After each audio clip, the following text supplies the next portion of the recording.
Hey, I'm Vincent, one of the piano teachers from Vincent Music. I'm going to be taking you through Rustle Spring today by Sinding, and it also happens to be an AMEB piano for leisure piece in the grade A. Now this is by a Norwegian composer, this is Sinding, written in 1896, and it was considered what they call a salon style. Very popular in the United States, and yeah, it's very fast and flowing, very impressive sounding, but a lot easier to play than it looks, even though that's a more advanced level here. To take you through some of this, I'm going to play at a much slower speed here. I would recommend an una-quarter soft pedal on the left here to start with, and then you can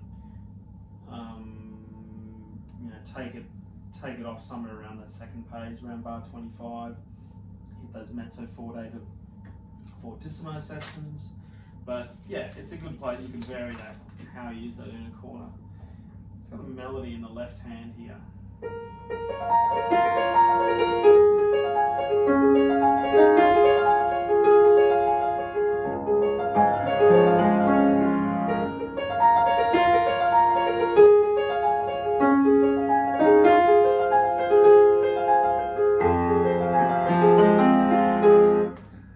That's the thing you're going to bring out.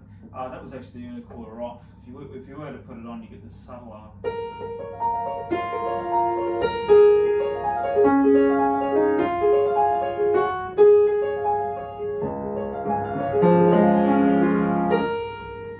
So you're going to bring that out. This main thing. Careful to pedal at the right spots. Making it louder. This is more of an instrumental section. Back to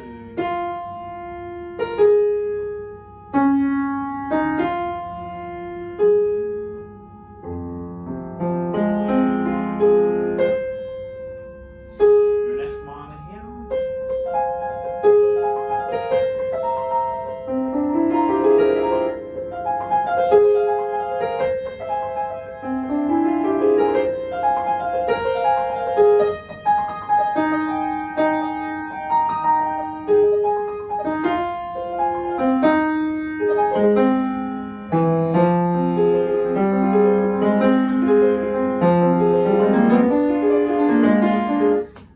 I want to bring out that left hand for me, and keep that right hand running and flowing, so you get this feeling of sort of water or wind or motion continuous through. It basically is a whole lot of broken chords in the right hand. So once you can learn it, B flat minor, F minor at the very start here, D flat, go through the motions of learning all those chords. This first section, we can break this down into about 7 sections. So that the section we're now in, section A, goes from the 16 bars. You start in B flat minor, just for moves through to F minor, around in bar 7. Stays in F minor,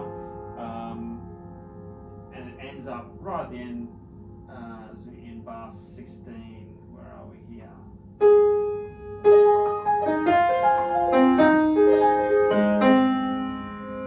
You're in a sort of an A flat key by bar 15, bar 16, which happens to be the relative of F minor. So that's a nice pathway it gets to before heading right back towards that last cadence back to F minor at bar 17. Now you're in the F minor. So the second section, this B section, starts at around bar 17. Let's see, there's about 14 bars where it travels through. Well, actually, if we go back to that A section, there's a little thing here. It's around bar 10. I wouldn't overstress this. It's got to sound like a flourish leading up to bar 11 to that C. You want to get that kind of feeling. Well, the right hand, a little more understated.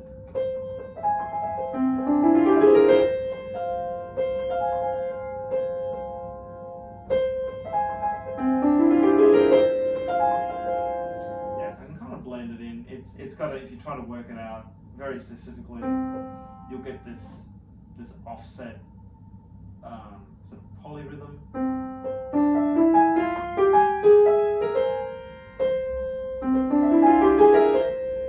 Like shuffling cards, and they all just come together.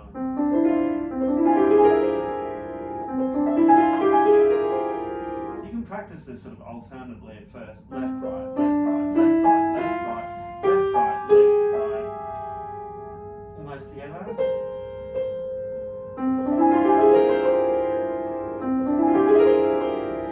But in the end, it's going so fast, the ear just wants to hear this flourish heading up to that C.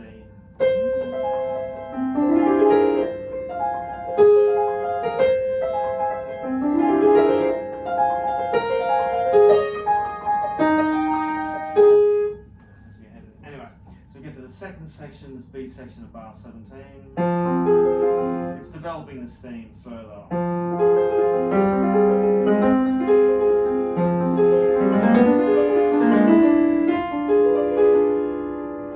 It ends up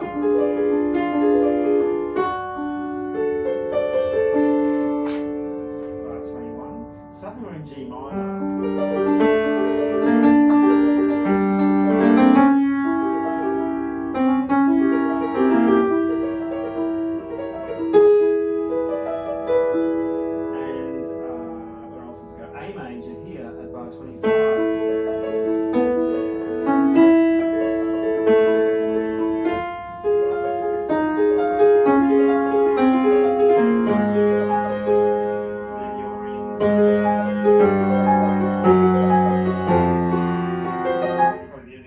Come off by about 25 here.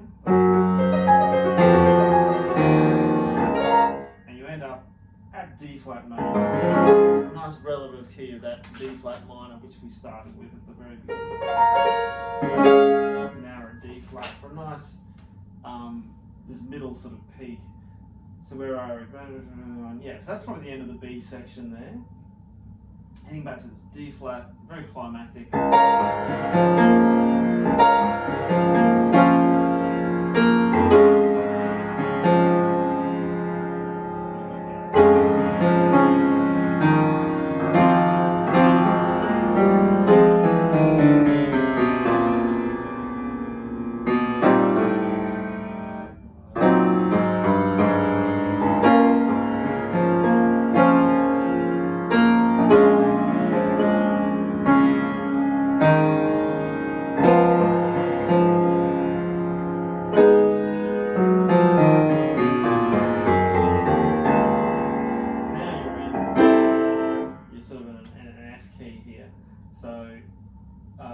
But this C section, it's a kind of a repetition of that very beginning theme. So that the treatment's different. You're still getting this. Let's have a look.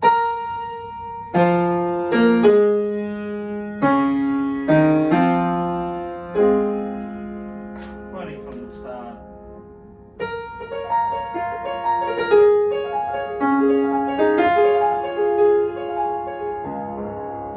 To tie that in when you're thinking about how you're playing it, it's re-quoting it back.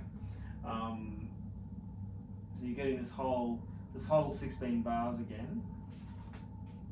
Now complete with this.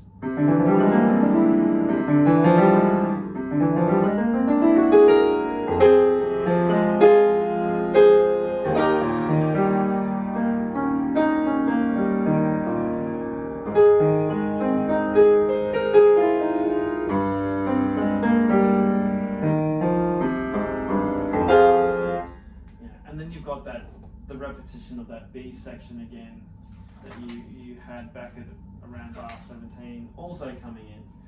So it's almost a complete quote of the A section, quote of the B section, but like a variant of it.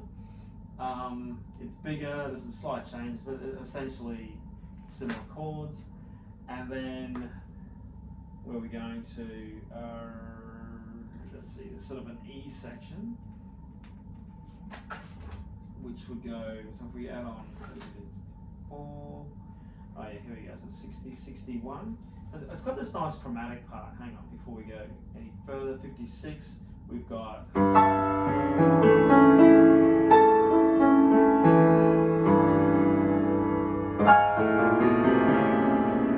yes, this chromatic line runs up underneath these nice chords.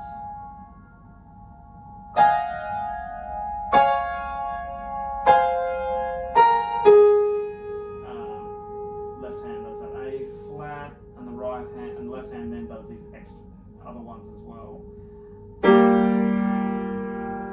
And continues down. So you just want to be aware of that swap. So it starts on the right, goes to the left, while this chromatic runs underneath.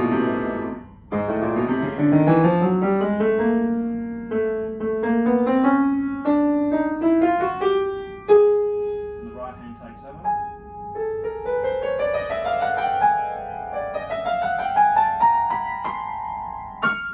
And back to that theme again.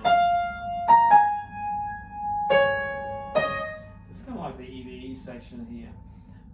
Just watch, there's a tricky little chord bar 57. You've got this next one, the E flat. You don't have to think of it on the fingering. I'm finding it, I'm struggling to get E flat, F, A flat, E flat in the same hand. You may have to leave that F out, or what have we got there? Yeah, probably leaving that little F out on the second chord will make things easier. And yeah, the E section around sort of 61, you've got that theme coming back again.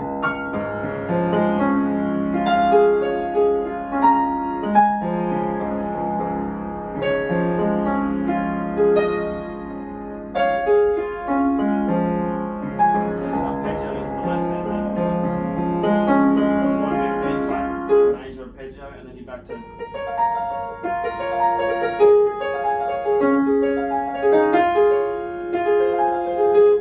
it repeats again, so that's a nice repetition to make the learning a bit faster.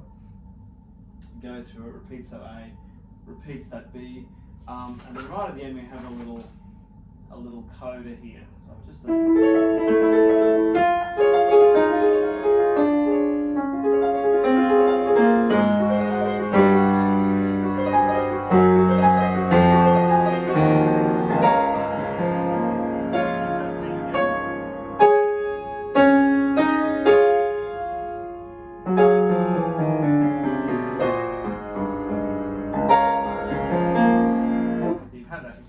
before, and where does this coda start? So 99 you're finishing, I think bar 100 is possibly the coda.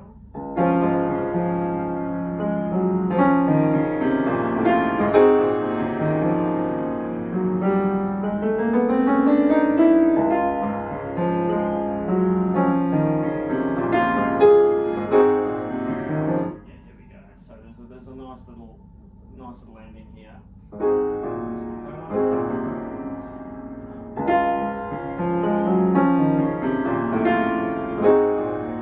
Just watch the six couplets there. So dividing the beat into 6.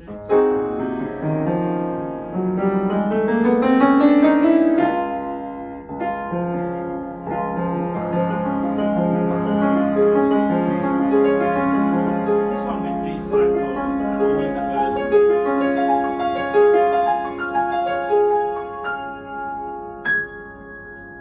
Final D flat to close it.